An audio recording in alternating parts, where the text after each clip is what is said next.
anos, explodiu sobre a cidade de Chelyabinsk, com quase 30 vezes a energia liberada da bomba atômica de Hiroshima. O mais incrível sobre o evento de Chelyabinsk é que ele foi muito bem documentado.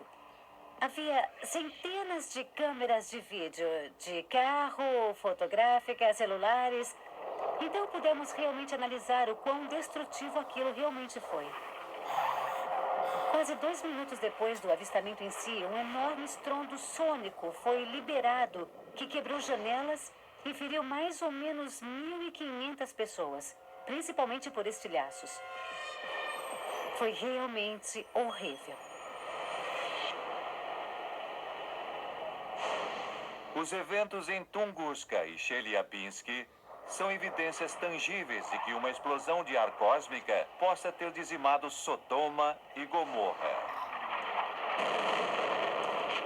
Um evento de Tunguska ocorrendo sobre uma cidade de paus e barro 2 milênios antes de Cristo, teria provocado uma aniquilação total. As casas na época não eram muito fortes, desabavam com facilidade. Todo tipo de incêndio pode ter ocorrido devido ao calor gerado. Não teria sobrado nada.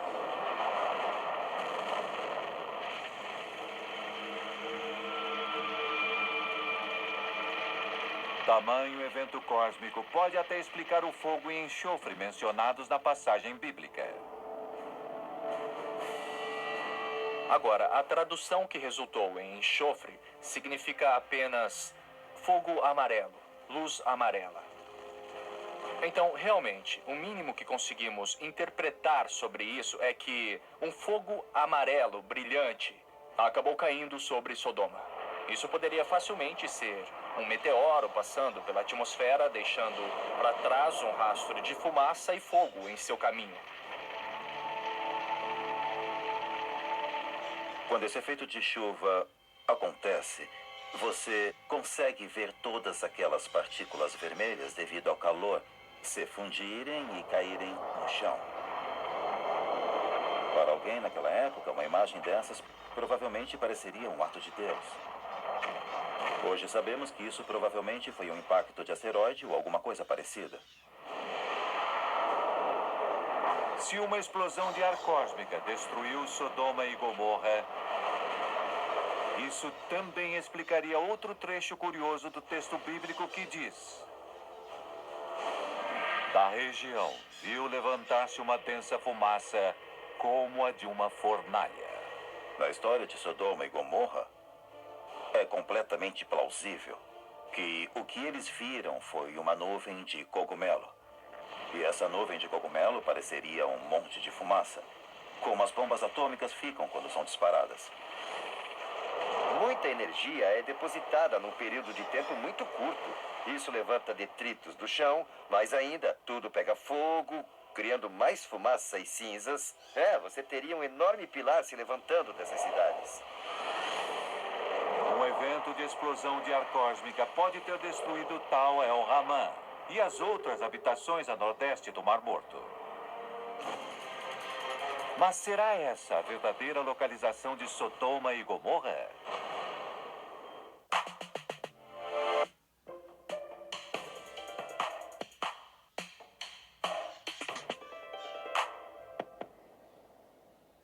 Uma guerra está por vir. Uma guerra contra a Lagertha, que matou a minha mãe para conseguir ser rainha. E é claro, uma guerra entre irmãos. Você tem uma escolha. Lute ao meu lado ou eu vou te matar.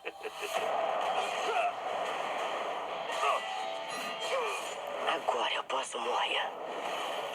Vikings, amanhã, às 10 da noite, no History 2. Eu acho que uma montanha de 6.000 já é desafiador para qualquer pessoa. Agora, 6 montanhas é um super desafio. Foi uma conexão muito forte com a montanha. É muita pedra solta. A natureza se torna ainda mais desafiadora, né?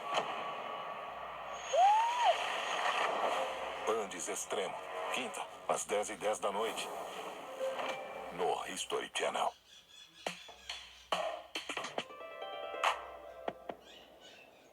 Se a viagem dos sonhos parece a anos-luz de distância, no Kayak você encontra hotéis a preços incríveis para fazer dela realidade. Kayak. Sonhe, busque, viaje. Nos Jardins, em plena Alameda Itu, a Zabo apresenta um novo marco em arquitetura, design e valorização. Symmetry. É o alto padrão Zabo em equilíbrio perfeito com o seu espaço, seu estilo e seu tempo. Visite o apartamento Conceito na Rua Augusta 2183 e viva no melhor 2 dormitórios dos Jardins. Porque você merece o melhor.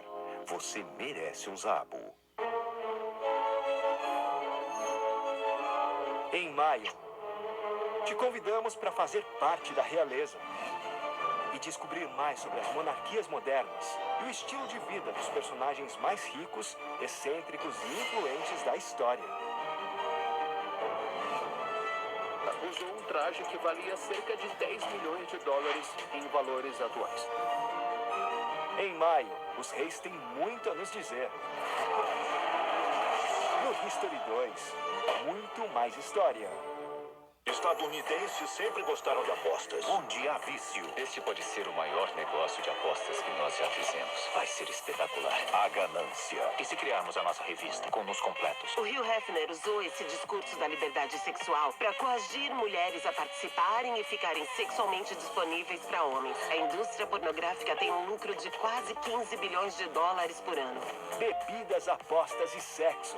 Sexta, às 8h20 da noite, no History 2.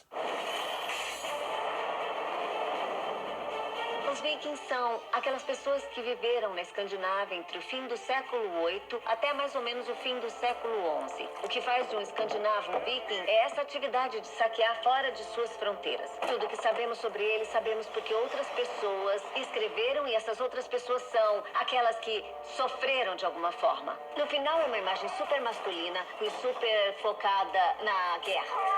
Ver a série, é claro, é uma forma muito interessante de entrar com tudo na história deles, fugindo bastante dessa imagem de viking como apenas um saqueador, como apenas um guerreiro. É muito interessante na hora de tentar entender o sincretismo entre paganismo e cristianismo através de seus personagens. A série tem aspectos muito interessantes, como nos deixar ver a parte mais pessoal e a parte mais mental desse povo.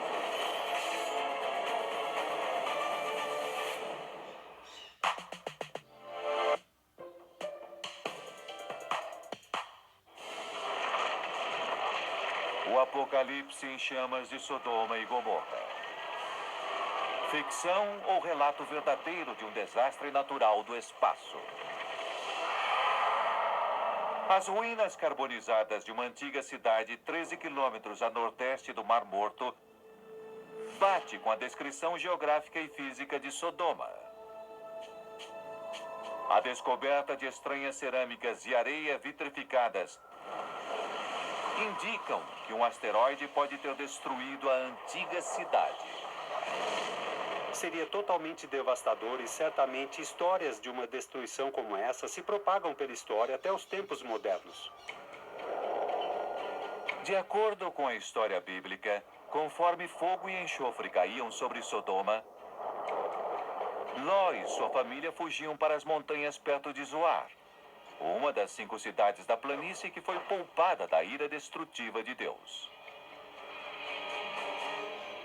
De acordo com a narrativa bíblica, Zoar não foi destruída. Na verdade, Ló busca refúgio nesta cidade, o que indica que a cidade precisaria estar bem perto de Sodoma. Zoar deveria estar próxima de Tal El Hamã, as supostas ruínas de Sodoma. Porém, no piso de uma igreja bizantina em Madaba, Jordânia, há um mapa mosaico do século VI escrito em grego. É a representação sobrevivente mais velha da Terra Santa. O fascinante sobre esse mapa é que ele nos dá as localizações geográficas das maiores cidades de peregrinação cristã. Então podemos tomar o mapa como sendo um mapa preciso do Antigo Oriente Próximo. Ao comparar o mapa em mosaico à paisagem moderna, ela coloca Jerusalém e Jericó exatamente onde elas se encontram hoje. Sodoma e Gomorra estranhamente não aparecem no mosaico erudido. Porém, Zoar pode ser encontrada no mapa perto da região sudeste do Mar Morto, a uns 50 quilômetros do sítio de Tal El-Haman.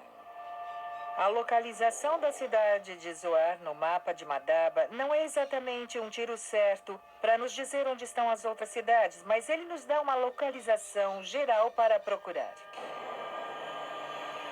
E o mistério se aprofunda. No mosaico perto de Zoar estão as palavras gregas Santuário de São Eli. O resto da palavra está perdida, mas muitos estudiosos a interpretam como Santuário de São Ló.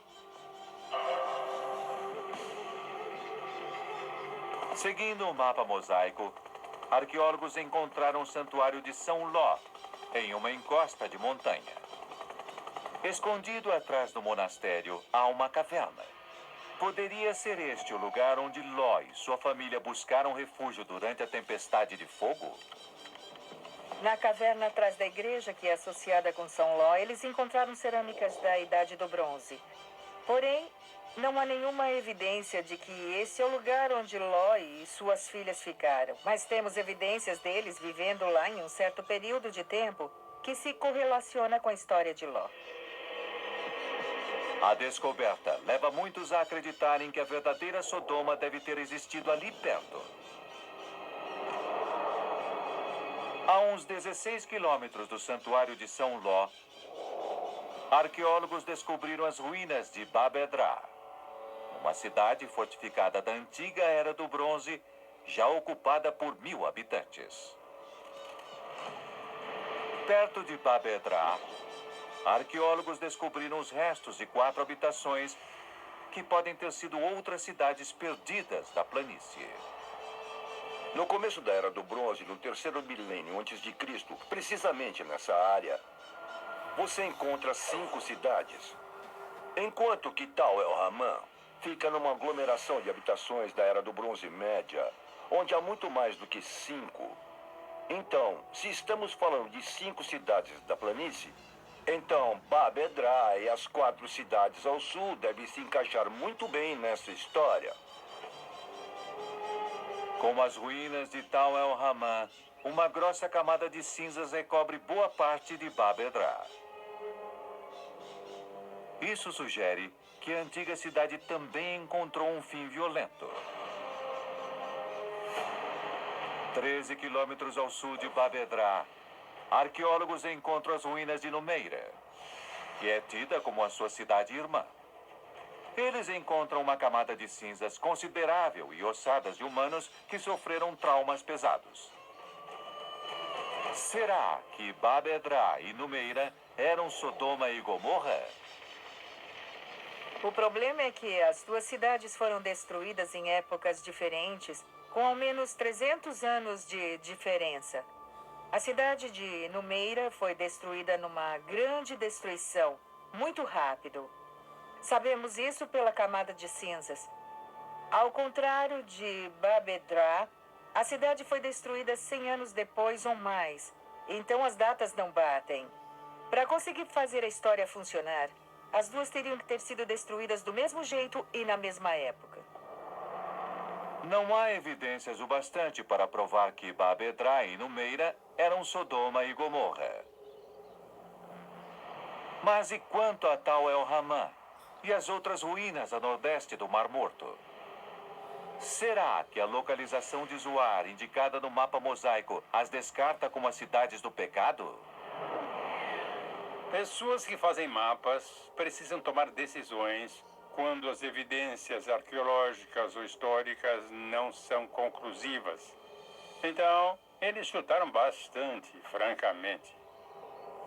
Você não vai encontrar um sinal que diga "Esta é Zoar" ou "Bem-vindo a Zoar". Ainda há muito debate sobre a localização real de Sodoma e Gomorra. Mas a ciência agora pode prover um cenário aterrorizador do que pode ter acontecido com as cidades desafortunadas. Ela pode até decodificar o mistério por trás da história da esposa de Ló se tornando uma estátua de sal. Sodoma e Gomorra.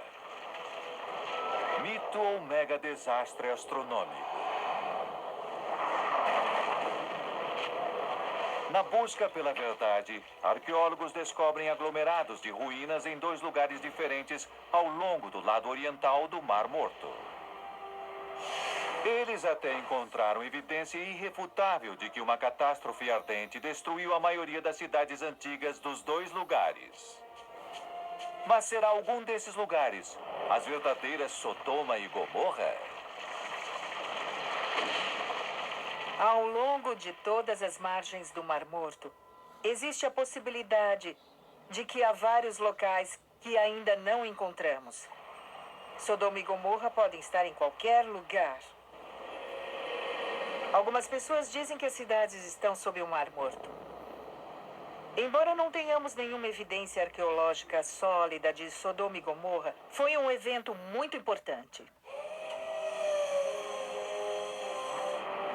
A astronomia do século XXI, combinada com os relatos bíblicos, oferece uma explicação científica do que pode ter acontecido com as cidades em suas horas finais.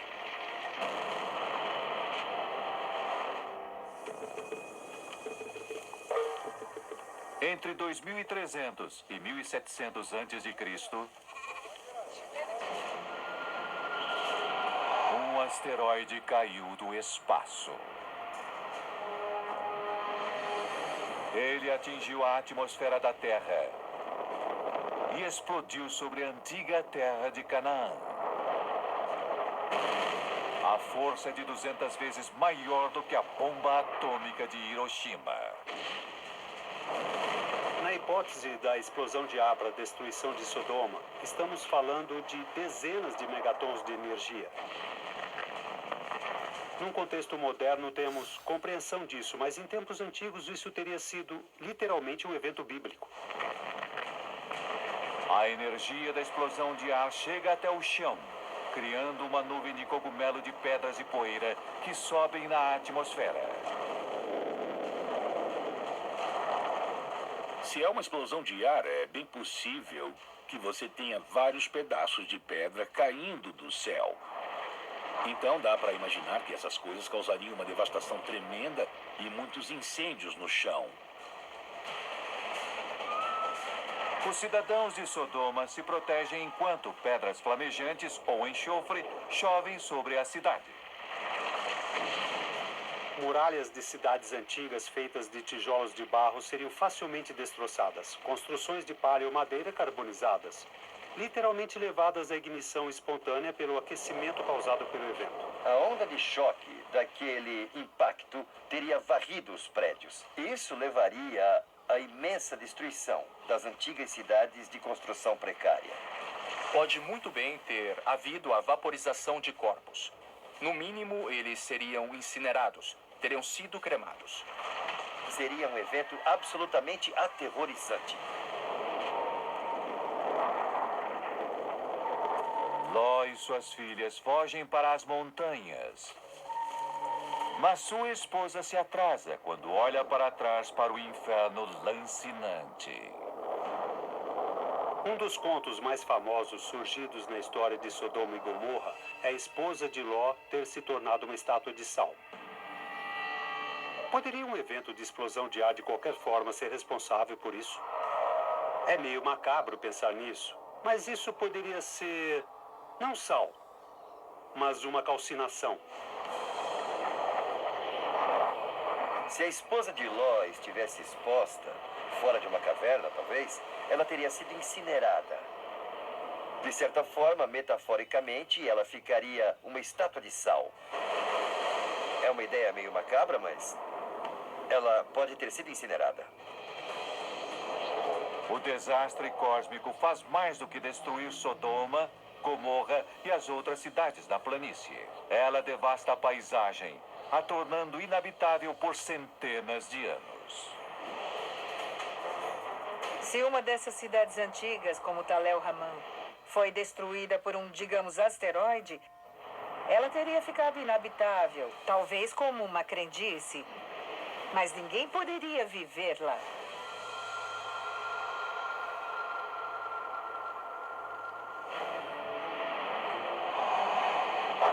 A ciência do universo nos deu uma nova forma de enxergar uma antiga história.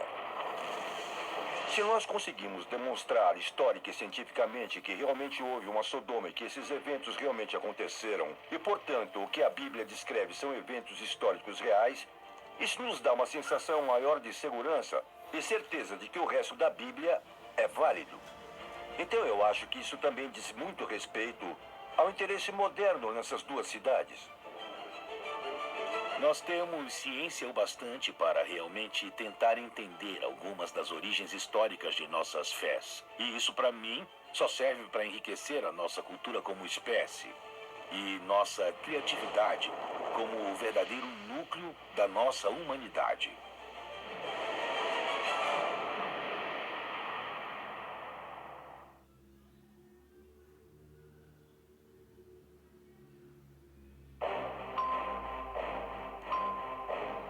O número 7. Ele pode ser o número mais maldito de todos, porque 7 é o número que conta o fim dos tempos. 7 anjos iniciam uma calamidade inimaginável. E 7 frascos guardam os venenos que destruirão todos nós. Cada um é aberto em um período de 7 anos que começa no momento exato em que um Salvador rompe o primeiro dos 7 selos. Segredos dos 7 selos. Há milhares de anos, profetas mundo afora preveem o fim dos tempos. Muitos dizem que o apocalipse está próximo. Chamamos essas convergências teóricas entre as profecias de fim do mundo e os eventos atuais de o efeito Nostradamus. Como vai ser o começo do fim?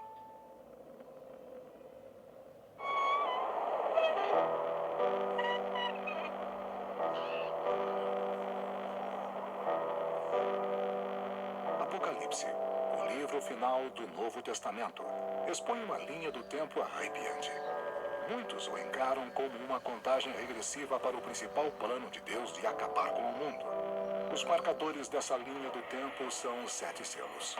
Alguns dizem que esses selos estão sendo rompidos hoje.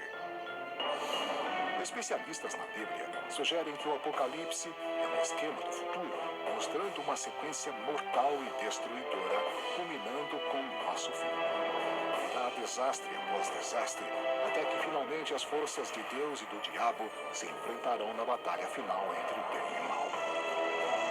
Há um grupo de eventos específicos que levam à batalha final.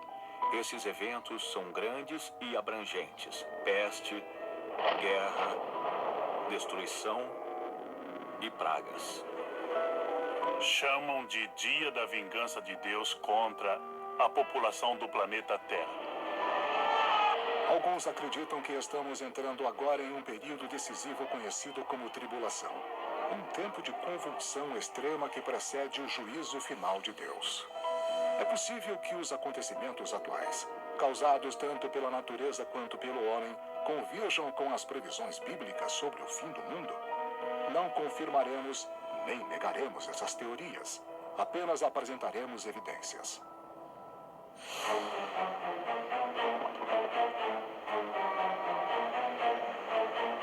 Hoje, crentes buscam conexões entre o livro do Apocalipse e a ciência para determinar se algum dos 7 selos bíblicos já foi rompido. Mas até mesmo entre aqueles que acreditam que sim, o debate ainda existe. Muitos discordam sobre onde nossa era se encaixa na linha do tempo supostamente marcada pelos selos. Estamos no meio da sequência, como alguns sugerem? Se estivermos, quando o selo final será rompido, desencadeando o fim de tudo? As pessoas mais religiosas do mundo, que leem a Bíblia como a palavra literal de Deus, e as pessoas mais seculares do mundo, os cientistas que estudam o fenômeno do mundo natural, concordam totalmente que o mundo vai terminar catastroficamente e definitivamente em algum momento no futuro. Crentes buscam uma maneira de determinar se as profecias do livro do Apocalipse podem combinar tanto com a religião quanto com a inquietação em proclamar o fim dos tempos. No Novo Testamento, o autor da divina profecia do Apocalipse é chamado apenas de João. Como outros autores bíblicos, João faz uso frequente de um número em particular. O número 7 tem muita importância no livro do Apocalipse. Quase obsessiva ou compulsivamente, o autor recorre várias vezes ao número 7. O número 7 é muito significativo na Bíblia desde o início do mundo, quando Deus faz a terra em 6 dias e descansa no 7º. De acordo com João, o número 7 tem um papel crucial no final do mundo. Ele escreve que a humanidade vai receber o aviso sobre seu destino na forma de um rolo selado 7 vezes. Mas João escreve uma advertência crítica. Vi na mão direita daquele que estava sentado no trono um livro escrito por dentro e por fora. E ele estava lacrado com 7 selos. E surge uma questão. Quem pode abrir esse rolo, romper os selos e ler o que há nele? De acordo com a profecia, o único que poderia romper o selo seria Jesus, chamado na Bíblia de Cordeiro de Deus. Ele pega o rolo com os 7 selos que avisa o nosso destino da mão do Pai no trono. Isso parece ser um título de propriedade do universo e o plano profético de Deus para toda a eternidade. Alguns estudiosos dizem que a profecia do Apocalipse já foi desencadeada e que as tribulações começam quando Jesus rompe o primeiro dos 7 selos. Isso libera o primeiro dos temidos 4 cavaleiros do Apocalipse. De acordo com o livro do Apocalipse, essas figuras obscuras iniciarão um período extenso de miséria e destruição, que alguns afirmam já ter começado.